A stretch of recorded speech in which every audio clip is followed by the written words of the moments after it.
सभापति महोदय, केंद्रीय सरकारी कर्मचारियों को हिंदी में प्रशिक्षण के सभी पहलुओं पर विचार करने तथा अब तक उसकी प्रगति की समीक्षा करने के लिए एक समिति के गठन का प्रस्ताव है।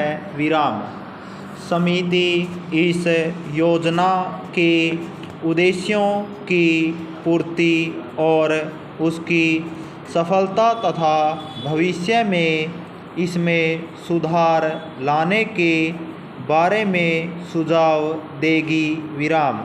अगले 2 वर्षों में शिक्षकों को प्रशिक्षित करने की भी एक योजना तैयार की गई है। गृह मंत्रालय ने हिंदी का प्रयोग बढ़ाने के लिए एक कार्यक्रम तैयार किया है। हिंदी सलाहकार समिति ने 22 जून को यहाँ अपनी बैठक में इस पर स्वीकृति दे दी है। मंत्रालय ने खुद ही अनेक पुराने फैसलों के कार्यान्वयन में धीमी प्रगति पर चिंता व्यक्त की है।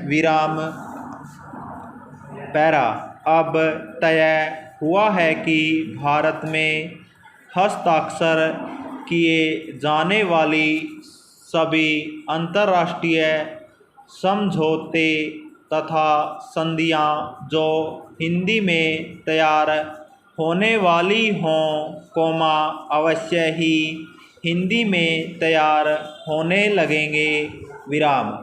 करारों, संविदाओं तथा टेंडरों के फॉर्मों आदि को हिंदी और अंग्रेजी में तैयार करने के प्रयत्न किए जाएंगे। अगला पैरा। हिंदी सलाहकार समिति की बैठक की अध्यक्षता गृह मंत्री ने की। बैठक में गृह मंत्रालय के राज्य मंत्री ने भी भाग लिया। हिंदी भाषी क्षेत्रों में स्थित कार्यालयों में पारस्परिक पत्र व्यवहार के लिए हिंदी का उपयोग बढ़ाया जाएगा। पहले वर्ष में हिंदी में न्यूनतम पत्र व्यवहार 30% तथा अगले वर्ष में उसे बढ़ाकर 50% करने का फैसला किया गया है।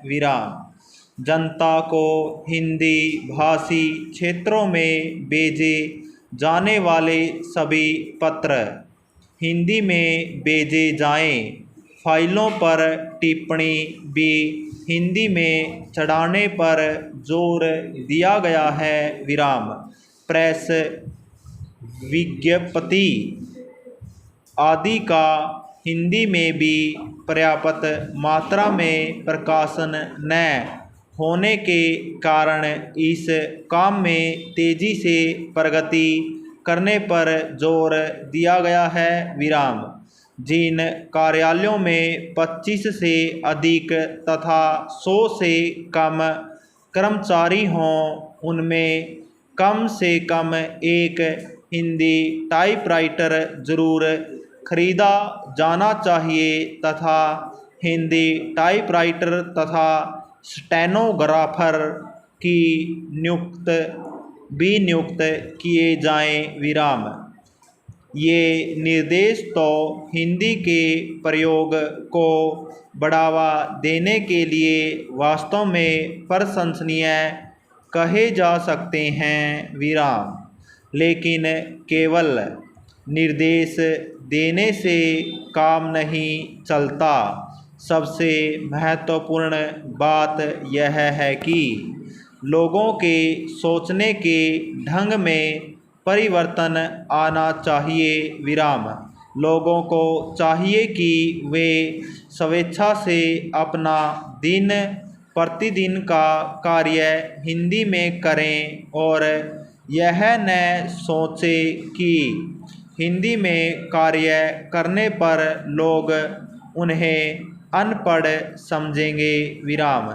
जब तक लोगों के अंदर यह हीन भावना विद्यमान रहेगी कि अंग्रेजी में काम करने पर या अंग्रेजी में बातचीत करने पर ही दूसरे उन्हें पढ़ा लिखा समझेंगे, तब तक हिंदी का प्रयोग नहीं बढ़ सकता, चाहे सरकार कितने ही प्रयत्न कर ले या धन खर्च कर ले।